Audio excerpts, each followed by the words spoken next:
ఇలాగే దీవిస్తూ ఉంటారు. సో ఈ కార్యక్రమాన్ని అప్పుడు మనం ఫిబ్రవరి 14, 2019లో చేయడం జరిగింది. ఆ తర్వాత సరే ఒక అంధకారమైన కొంతకాలంలో మనం గడపాల్సి వచ్చింది. ఇక్కడ బేసిక్ అంటే మౌలిక సదుపాయాలు, కనీస మౌలిక సదుపాయాలు కూడా ఏమీ పట్టించుకోకుండా ప్రభుత్వం, ఆ తర్వాత ప్రభుత్వం నిర్లక్ష్యం చేయడం రాష్ట్రాన్ని. అలాగే ఇంత మంచి ఒక బ్రహ్మాండమైన హాస్పిటల్ ముందుకు వస్తే అసలు ఆరోగ్యం దేని గురించి కూడా ప్రజల గురించి పట్టించుకోకపోవడం వల్ల ఇలా ఆసుపత్రిని తాత్కాలికంగా ఆపాల్సి వచ్చింది. తర్వాత తిరిగి తెలుగుదేశం ప్రభుత్వం వచ్చింది.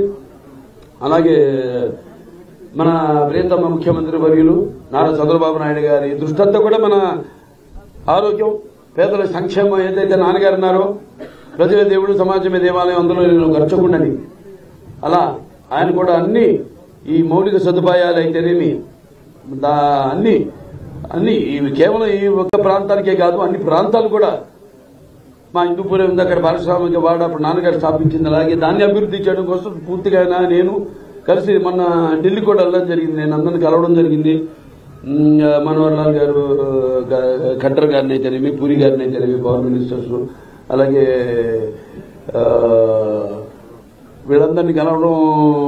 తర్వాత అక్కడ కూడా మేము వాళ్ళని మన ఆసుపత్రి గురించి చెప్పడం, తోచినంత మా వాడు కూడా సహాయ సహకారాలు. ఈ ఆసుపత్రి నో లాభాపేక్ష ఆసుపత్రి కాదు, తెలిసింది అందరికీ. ఇది నో ప్రాఫిట్ నో లాస్, అంటే తాతల మీదే మేము ఆధారపడి ఉంటాం.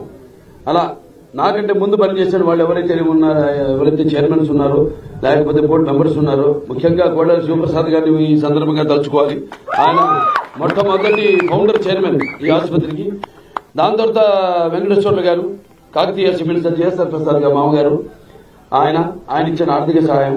అలాగే రాఘవరావు గారు, ఆయన సత్యమణి గారు, పోలవరపు తులసి గారు, ఆవిడ మొట్టమొదటి ఎన్నో ఆర్థిక ఇబ్బందులు ఎదురయ్యి ఆసుపత్రి 10 ఏళ్లు పట్టింది పూర్తి అవడానికి. ఆసుపత్రి తర్వాత ప్రభుత్వం మారడం, రకరకాల ఇబ్బందులు.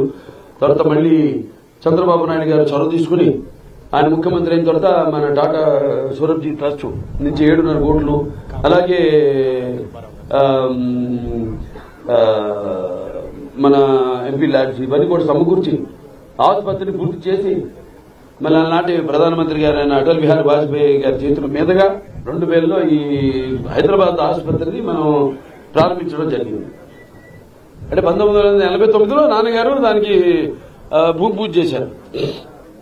తర్వాత ఆసుపత్రి దినదిన అభివృద్ధి చెందుతూ ఇవాళ భారతదేశంలోనే ఎన్నో ప్రభుత్వ లేకపోతే స్వచ్ఛంద సంస్థల యొక్క అవార్డులు, ఇవాళ అవార్డులు ఎందుకంటున్నానంటే విస్తరించాలి. మనం ఏం చేస్తున్నామో మన సేవలు విస్తరించాలి.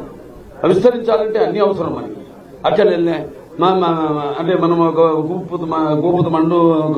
గోపస్థ మండపం